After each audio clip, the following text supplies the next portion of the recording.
నిజం చెప్తున్నా మన తెలంగాణ మీద నడిచినన్ని కుట్రలు దునియాలో ఏడ నడవలే. అవునా కాదా? తెలంగాణ రానప్పుడు అంతే, తెలంగాణ తెచ్చుకున్నాక అదే కుట్రేశం. ఇక ఏమంటే చెయ్యి పాట వచ్చిందో కాళేశ్వరం మీద లెక్కలేనని కుతంత్రాలు, కండ్ల మంటతనమో కడుపు మంటతనమో కానీ ఈ రేవంత్ సారు కాళేశ్వరం ప్రాజెక్టును ఓర్వలేదోల్లా మీరు కూడా చూసిరు. కాళేశ్వరం కూలిపోయిందని వేస్ట్ అని అనుకుంటే ఇక ఒకసాటింపు చేస్తురా. అసలు మీరు ఇట్లా చూస్తూనే ఉన్నారు. కానీ ఆఖరికి అత్తే ఏమైంది? రేవంత్ అన్న కాళేశ్వరం కూలిపోయిందని అన్నా, రైతులు మాత్రం ఇదే మా బంగారం అని లోకానికి వినబడేటట్టు ఎత్తురు. రైతులే కాదు, వానదేవుడు కూడా కాళేశ్వరం గొప్పతనాన్ని రేవంత్ సార్కు కండ్ల గట్టినట్టు చూయించుండు. ఇగో ఇవి మన కాళేశ్వరం నీళ్ళే, మన గంగమ్మ తల్లే. చేయిపాటోళ్ళు ఎన్ని అబద్ధాలు ఆడినా, కాళేశ్వరాన్ని ఎంత బదనాం చేసినా కాళేశ్వరమే తెలంగాణకు దిక్కని మళ్ళో మలిక రుజువైంది. అప్పుడు కేసీఆర్ సార్ చెప్పిన మాటని ఈ గోదావరి తల్లి గవాయిగా నిలబడి నిజం చేసింది. కాళేశ్వరం పంపుల నుంచి నీళ్ళెగిరి దొరుకుతున్నాయి మన పొలాలకు. కాళేశ్వరం మీద మొదటి సంధి కుట్రలే. ఈ ప్రాజెక్టునే లేకుండా చేద్దామని కుట్రేషాలు నడిచినాయి. 15 ఆగస్టు నాడైతే రేవంత్ సారు కాళేశ్వరం నీళ్ళు అవసరం లేకుండానే మనం పంటలు పండించుకుంటున్నామని ఒక చెప్పిండా. అమ్మతోడు టీవీలో సార్ చెప్పిన మాటలు విన్నాక రైతులే మస్తు నవ్వుకున్నారు. ఈసారి ఎందుకు ఇట్లా మాట్లాడుతుండు?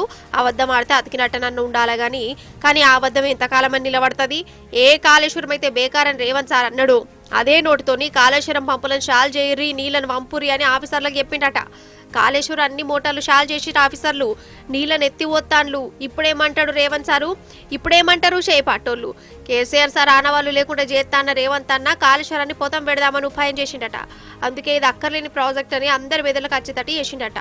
ఆఖరికి ఆ అబద్ధాన్ని నిజం చేసేందుకు కాళేశ్వరం ప్రాజెక్టును బాంబులతోని వేల్చే కుట్ర కూడా నడిచిందట.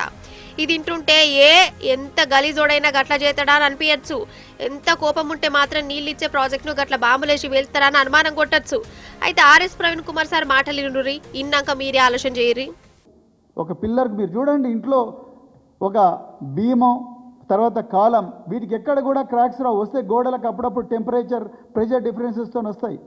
కానీ పిల్లర్లకు లేకపోతే అంటే కాలమ్స్కు బీమ్స్కు ఎప్పుడు కూడా క్రాక్స్ రావు. 5 సంవత్సరాల వయసున్న కాళేశ్వరంలో ఎంతో గొప్పగా ఈఫిల్ టవర్ కన్నా 7 ఇంతల స్టీల్ వాడి, బుర్జ్ ఖలీఫా కన్నా 7 ఇంతల ఎక్కువగా సిమెంట్ వాడి 24 నెలల్లోనే రికార్డు స్థాయిలో కంప్లీట్ చేసిన ఈ కాళేశ్వరం ప్రాజెక్టులో ఒక్కటే ఒక పిల్లర్ నెంబర్ 20కి కింది నుంచి పైదాకా క్రాక్ వచ్చిందంటే డెఫినెట్గా ఇది పేల్చే కుట్ర ఎవరో చేసినారు. కేసీఆర్ ప్రభుత్వాన్ని బదనాం చేయడం కోసం తెలంగాణ ప్రజల వరప్రసాదిని, జీవధార అయినటువంటి గోదావరి నది మీద కట్టిన ప్రతిష్టాత్మకమైన ప్రాజెక్టు, 1 కోటి ఎకరాలకు నీరిచ్చే ప్రాజెక్టు, హైదరాబాద్ నగరానికి మంచినీరిచ్చే ప్రాజెక్టు, భూగర్భ జలాలను పెంచే ప్రాజెక్టు, దేశంలోనే తెలంగాణ నెంబర్ 1గా చేసే ప్రాజెక్టు ఈ చూసి కళ్ళు కుట్టినాయి ప్రతిపక్ష పార్టీలకు, ఆనాటి ప్రతిపక్ష పార్టీలకు. అగనట మీకు కూడా ఇంట్లో వాస్తవం ఉన్నట్టు కొడుతుందా లేదా? మేడగడ్డ కాడ పేలులు జరిగినాయని ఫిర్యాదు వచ్చినా మరెందుకు దర్యాప్తు ఎత్తలేరు? అసలు ఏమైందో ఎందుకు అరుచుకుంటలేరు? అంటే దీని వెనక ఇంటి దొంగల పని ఉన్నట్టు అర్థమవుతుందా లేదా? గిదా రాజకీయం అంటే? గిట్లా కోపాలు తీర్చుకునేందుకేనా ముఖ్యమంత్రి కుర్చీలో కూసబెట్టింది?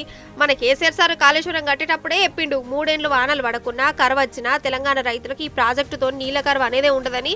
ఇప్పుడు ఈ నీళ్ళే నిజం చెప్తున్నాయి. ఈ నిజం రైతులకు కూడా అర్థమైంది. కానీ రేవంత్ అన్నకు అర్థమైనా ఇంకా కానట్టే ఉంటుండని అంటారు జనాలు.